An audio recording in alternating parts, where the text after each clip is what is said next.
उपस्थित हुआ हूँ। हम सब जानते हैं कि खट्टर सरकार हो या मोदी सरकार, ये देश के आम नागरिक की विरोधी सरकार है। और मेरी बात की शुरुआत ये कह के करूँगा कि किसान, युवा, छोटा व्यापारी विरोधी सरकार सिर्फ 2-4 सूझबूझ के मित्रों से प्यार, यही है खट्टर मोदी सरकार। साथियों, हम सब जानते हैं कि पिछले 7 साल से केंद्र में मोदी सरकार थी और यहाँ पे खट्टर जी का शासन जब चल रहा है, तब आप देखेंगे काफ़ी ऐसे स्टेप्स लिए गए, काफ़ी ऐसे कदम लिए गए जहाँ पे छोटे व्यापारी हो, किसान हो, युवा हो, उनके ऊपर उत्पीड़न हुआ। मैं शुरुआत करूँगा बात की नोटबंदी से। ये मानव सर्जित आपदा डालने वाली मोदी सरकार, और इसका सबसे ज़्यादा खामियाजा किसको भुगतना पड़ा? छोटे व्यापारी। उसके बाद देखिए अब जीएसटी आया, ये कहा गया कि देश को बहुत फायदा होगा, और सबसे ज़्यादा नुकसान उसका किसका हुआ? छोटे व्यापारी को। मैं जानता हूँ पानीपत एक ऐसा सेंटर है, वहाँ पे छोटे छोटे कारोबारी अपनी पूंजी लगाकर उद्योग में अपनी पैसे डालते हैं और उस अपनी मेहनत से अपने परिवार को, अपने राज्य को आगे बढ़ाते हैं। जब जीएसटी भी आई, सबसे ज्यादा परेशानी, सबसे ज्यादा व्यापार का नुकसान किसको हुआ? छोटे व्यापारी। उसके बाद हम देखें कोरोना काल में जिस प्रकार से माहौल बना, पूरे विश्व की सारी सरकारों ने जो छोटे कारोबारी है, छोटे व्यापारी को कहीं ना कहीं उनको राहत दी, कहीं ना कहीं उनको पैकेजेस दिए, और हमारी सरकार ने सिर्फ 20 लाख करोड़ का जुमला देके उस समय भी उनके साथ अन्याय किया। मैं आपके साथ सामने दिल से कहना चाहूंगा, ये छोटे व्यापारी को मैं धन्यवाद करना चाहूंगा कि अगर वो नहीं होते तो जो परिवार बेचारे कोरोना के काल में मर रहे थे, जो उनके वहां नौकरी कर रहे थे, उन सारे परिवारों की आमदनी जीरो हो जाती। ये छोटे व्यापारी है, उनके कारण वो सारे परिवार बचे। ये सरकार ने उनको कुछ नहीं दिया जीतने के लिए।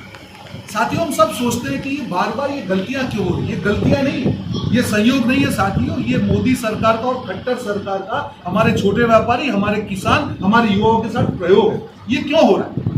हम देखेंगे जो अंग्रेज थे, जो भाजपा के जो पूर्वज समझो जो अंग्रेज थे, उनका भी यही शासन का तरीका था। ईस्ट इंडिया कंपनी थी उनकी, वो भी लोग मीडिया को कंट्रोल करना चाहते थे। अगर पावर 3 या 4 आदमी के पास रहेगा तो ही इनकी सत्ता की जो सीढ़ी है वो चलती है। आज सब जानते हैं हम लोग, आप जब किसी भी साथी से बात करेंगे, आप भी मीडिया के साथी हैं, सब परेशान, सब बोलेंगे यार सरकार ने कुछ नहीं किया, बर्बाद कर दिया हमने। फिर भी ये लोग जो पावर कंट्रोल करती है, सरकारों को मालूम है कि अगर जिस दिन पावर आम आदमी के पास चला गया, आम नागरिक के पास चला गया, इनकी सत्ता चली जाएगी। इसीलिए चाहते कि 2-4 उनके जो मित्र हैं उनको सब कुछ दे दिया, सारी चीज बेच दी जाती है। ये कह के आए थे देश नहीं बिकने दूंगा, और आज सब कुछ 7 साल में जो 70 साल में बना है सब कुछ बेच दिया। ये क्यों हो रही है? अगर 2-4 उनके मित्र मजबूत हो गए तो ये मीडिया की आवाज दबा पाएंगे। अगर उनके 2-4 मित्र मजबूत हो गए तो ये किसान की आवाज दबा पाएंगे। अगर 2-4 मित्र इनके मजबूत हो गए तो युवाओं की आवाज दबा पाएंगे। अगर 2-4 मित्र इनके मजबूत हो गए तो छोटे व्यापारी की आवाज दबा पाएंगे। देश का 90% रोजगार हमारे छोटे उद्योगपति, हमारे छोटे व्यापारी दे रहे हैं। ये देश की जो अर्थतंत्र, हमारी भारत की जो अर्थतंत्र है वो वैश्विक मंदी में भी बची, उसका कारण है हमारा छोटा व्यापारी, छोटा उद्योग।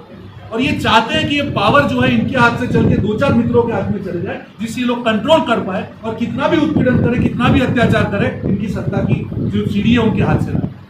पिछले दिनों में देखा जिस प्रकार से किसानों के ऊपर उत्पीड़न हुआ, 3 काले कानून है। क्या साथियों, कभी भी आपने ऐसी कोई सरकार देखी कि इतने अहंकार से, इतने 9 महीने से ज्यादा से किसान बैठे हैं और ये सरकार का अहंकार इतना बड़ा है कि मुद्दे को सुलझा नहीं पाए? वो जाने दीजिए जो यूपी में हुआ, हम 1-2 दिन से देख रहे हैं, इतनी बर्बरतापूर्वक, आप सबने भी वो वीडियो देखा होगा, इतनी बर्बरतापूर्वक कभी भी किसानों के साथ आज तक किसी ने देखा नहीं। ये ऐसे ही नहीं हो रहा है साथियों, ये उनकी नफरत दिखा रहा है किसानों के प्रति, ये इनकी नफरत दिखा रहा है युवाओं के प्रति, ये इनकी नफरत दिखा रहा है छोटे व्यापारी। हम सबकी जिम्मेदारी है कि जो आवाज है छोटे व्यापारी की, हम उसको बुलंद करें। ये तो देश की जो बेस है, देश की जो नींव है, ये इनको हिला कर रखती है। और ऐसी एक घटना हुई जिसके बारे में मैं आपसे बात करूंगा। जो ईस्ट इंडिया कंपनी थी, उस प्रकार से अमेज़न कंपनी भारत में जो ई कॉमर्स का व्यापार करती है, आज सारे आप छोटे व्यापारियों को जाके पूछे कि उनके व्यापार पे कितनी असर हुई है। 14 करोड़ नौकरियां देश में कम हुई। ये क्यों हुई? क्योंकि हमारे छोटे व्यापारी को कहीं कहीं खत्म कर दिया।